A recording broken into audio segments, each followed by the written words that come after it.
Silver will hit $300 this year. And when it happens, most people will feel the same two emotions at the same time: shock and regret. Shock at how fast it moved. Regret that they ignored it when it still looked boring. Because right now, silver feels quiet, unimportant, almost invisible. That is how pressure hides. This market cannot handle panic. It is too small, too thin, too dependent on confidence. Once fear enters, price does not rise slowly. It detonates. Silver is not just money. It is not just metal. It is the spine of modern technology and the oldest form of trust humanity has ever used. It sits at the intersection of survival and civilization. That is why this move will be violent. Here is the danger. Industrial demand is consuming silver at a rate the world is not prepared for. Solar panels require silver. Electric vehicles require silver. AI data centers require silver. Military systems require silver. Medical technology requires silver. This is not luxury demand. This is survival demand.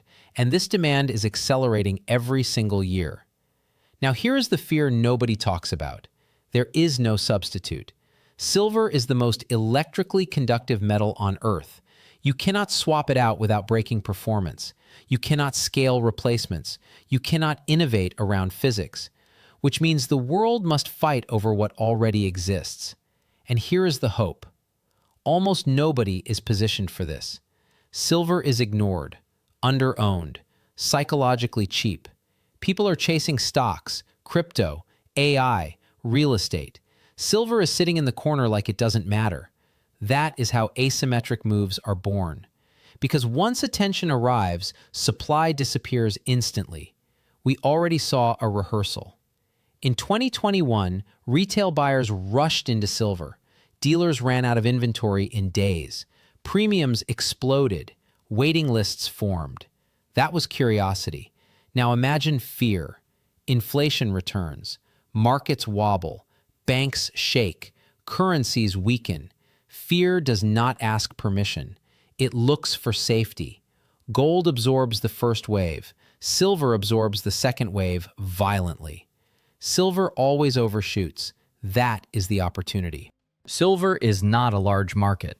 It cannot absorb trillions of dollars calmly. It spikes. Now let's talk about the structure holding this market together. Paper silver. There are vastly more silver contracts than physical silver. Claims instead of metal. Promises instead of bars. This system only works if nobody asks for delivery. But physical silver is already tightening. Premiums are rising. Delivery times are stretching. Inventory is shrinking. That is not coincidence. That is stress. And stress breaks systems. When confidence in paper silver breaks, price must reset to reality. Not over years, over moments. That is why this move will feel unreal. You will wake up one morning and silver will be up 20%, then another 20, then another. Not because of news, because of scarcity. Now let's talk about psychology. $300 sounds impossible only because you are thinking in straight lines. Silver does not move in straight lines. It gaps. From 30 to 60 feels exciting. From 60 to 120 feels scary. From 120 to 300 feels like the system failed. That is how parabolic markets behave. They don't climb, they snap. People always say, that can't happen. They said silver could never hit 50. It did, twice. They said Bitcoin could never hit 10,000, then 60,000. Magnitude always shocks consensus. Now here is the deeper fear. Silver is mostly mined as a byproduct of other metals. That means silver supply does not respond to silver demand. Even if the price doubles, miners cannot double output. Supply is rigid. Demand is emotional. That is a recipe for chaos. Every solar factory expansion tightens the market. Every EV mandate tightens the market. Every military contract tightens the market. There is no relief valve, which means the next shock must be absorbed by price. Now layer in geopolitics, wars, trade breakdowns, resource nationalism, supply chain fragmentation. Countries are hoarding strategic materials. Silver is becoming strategic, not decorative, strategic. And once governments compete for supply, price no longer behaves like a commodity. It behaves like a necessity.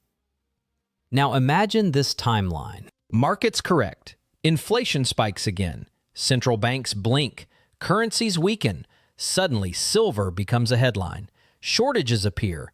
Analysts panic. Social media explodes. And once the story flips, it never flips back gently.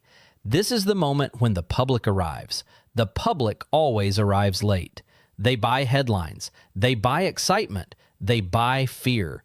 That is when price goes vertical, and that is when it becomes untouchable. Now the hope. Right now, you are early, not because you own anything, but because you see it. Awareness comes before price.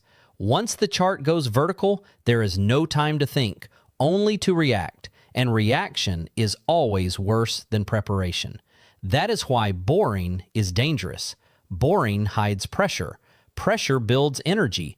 Energy releases violently.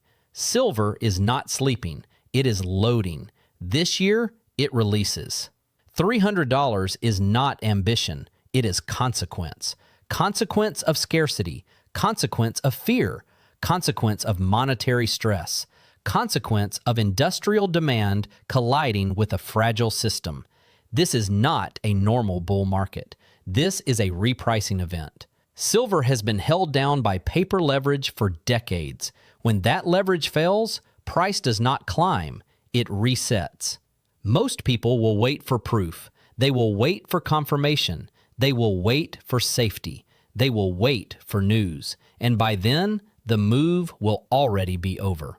The people who win are never the ones who wait. They are the ones who see pressure before the explosion. Because when silver runs, it will not move politely. It will not wait for analysts. It will not wait for permission. It will not wait for consensus. It will go. And there will be two kinds of people. Those who say, I knew this was coming, and those who say, I can't believe I missed it. Because when silver hits $300, nobody will call it crazy. They will call it obvious. And this moment will be remembered as the calm before it happened. And here is the part that makes this moment dangerous.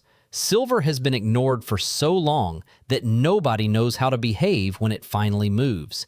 There is no muscle memory. There is no calm playbook. When stocks fall, people know what to do. When crypto spikes, people know what to do. When silver explodes, people panic. Because silver is supposed to be slow, predictable, old. When that illusion breaks, psychology breaks with it. The first move will be dismissed. People will say it's a fluke, a short squeeze, a temporary spike. Then it will move again, and that is when disbelief turns into fear. Fear that something is wrong. Fear that currencies are losing control. Fear that supply is gone. That fear does not stay inside the silver market. It spreads. Media will talk about shortages. Governments will talk about strategic metals. Banks will talk about volatility. Social media will talk about manipulation. The story will shift from price to crisis. And once silver becomes a crisis story, demand stops being optional. It becomes urgent. This is when the feedback loop accelerates. People don't buy because they want profit. They buy because they don't want to be last.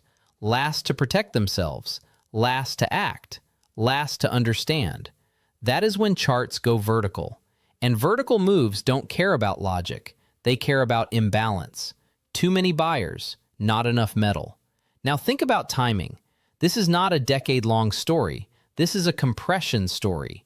Years of suppressed price, years of ignored scarcity, years of paper leverage, all resolving in one violent window. That is why $300 happens fast, not because it should, because it must. Markets don't correct gently when pressure builds too long. They snap. And when silver snaps, it will shock even people who believed in it. This is why the emotional advantage matters more than the financial one. If you wait until everyone agrees, you are already late. If you wait until headlines scream, you are already trapped. If you wait until price feels safe, you missed the move. Right now is uncomfortable. Uncertainty always is. But discomfort is where asymmetry lives. The biggest moves never start when people feel confident. They start when people feel bored. And boredom is exactly what silver feels like today. That is the disguise. Silence before rupture. This is also why this year matters. The system is fragile. Debt is heavy. Trust is thin. Demand is rising. Those forces don't spread out over 10 years. They collide. And collisions don't negotiate. They explode. $300 is not some fantasy number pulled from emotion. It is what happens when too much pressure meets too little supply. It is what happens when paper breaks and reality shows up. It is what happens when fear finds a market that cannot absorb it.